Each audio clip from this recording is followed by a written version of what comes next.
New মার্কেটের সামনে হঠাৎ একটা পিচ্চি মেয়ে বলে উঠলো, বাবা বাবা দেখো ছেলেটা আমাকে চোখ মারছে। ওর বাবা বলল, কোন ছেলে মা, কোথায় সেই হারামজাদা?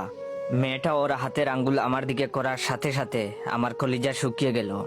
দেখি পাশে দাঁড়িয়ে থাকা ওর বাবা আমার দিকে কটমট দৃষ্টিতে তাকিয়ে আছে। বেডি দেখলে মনে হয় ছোটখাটো একটা দানব। প্রেমিকার সাথে দেখা করব বলে মার্কেটে দাঁড়িয়ে আছি। ওই 4-5 বছরের পিচ্চি মেয়েটা আমাকে প্রথমেই চোখ মেরেছে। প্রথম কয়েকবার পিচ্চিটা মারার পর আমিও দুষ্টামি করে একটা চোখ মেরেছি।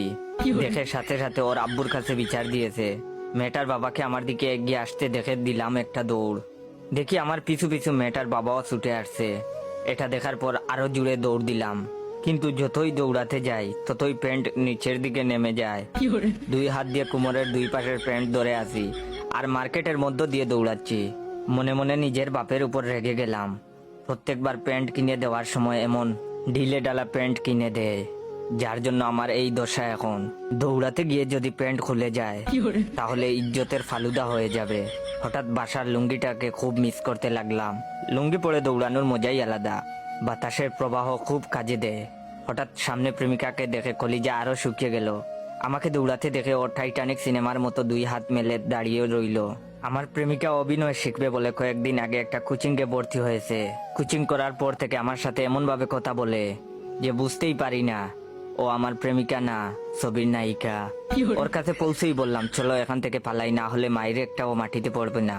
আমার কথা শুনে প্রেমিকা বলে উঠলো, না না না, এ হতে পারে না।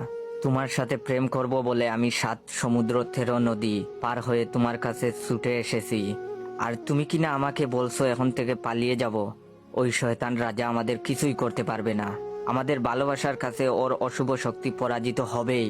আমি তোমার সাথে এই বিশাল রাজ্যে সারা জীবন কাটিয়ে দিতে চাই, প্রিয় জায়েদ খান, টুকু জয় খান। প্রেমিকার অভিনয় দেখে আমার বুঝতে আর বাকি রইল না। পৃথিবী উল্টে গেলেও মাইরের আজমিস নাই। এর মধ্যে দেখি মেয়েটার বাবা প্রায় কাছে চলে এসেছে। প্রেমিকাকে বললাম, তুমি আমার সাথে যাবে কিনা? প্রেমিকা দেখি আবার অভিনয় করে বলে উঠলো, এ জীবন যদি চলে যায় যাক, তবু আমি এই রাজ্য ছেড়ে কোথাও যাব না। আমি বললাম, থাকো তুমি তোমার রাজ্য নিয়ে, আমি পালালাম। নিজে বাঁচলে বাপের নাম।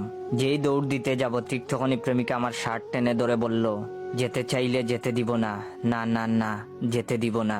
তোমায় হৃদমাজারে রাখিব, ছেড়ে দিব না। প্রেমিকাকে বললাম, আল্লাহর দুহাই লাগে আমাকে ছেড়ে দেও। প্রেমিকা আরো শক্ত করে ধরে বলল, না না না, তোমাকে এই সুন্দর রাজপ্রাসাদ ছেড়ে যেতে দিব না। এর মধ্যে পিচ্চি মেয়েটার বাবা এসে আমাকে ধরে ফেললো। কোনো কথা না বলেই নাক বরাবর দিল এক ঘুষি। চোখের সামনে কয়েকটা জোনাকি পোকা দেখতে দেখতে ফ্লোরে পড়ে গেলাম। না, জ্ঞান হারাইনি তখনও, কিন্তু প্রেমিকা যখন লোকটাকে বলল, শয়তান ছেড়ে দে আমার জয়কে, তুই আমার দেহ পাবি কিন্তু মন পাবি না। বিশ্বাস করেন ভাই, এই কথা শোনার পর আমি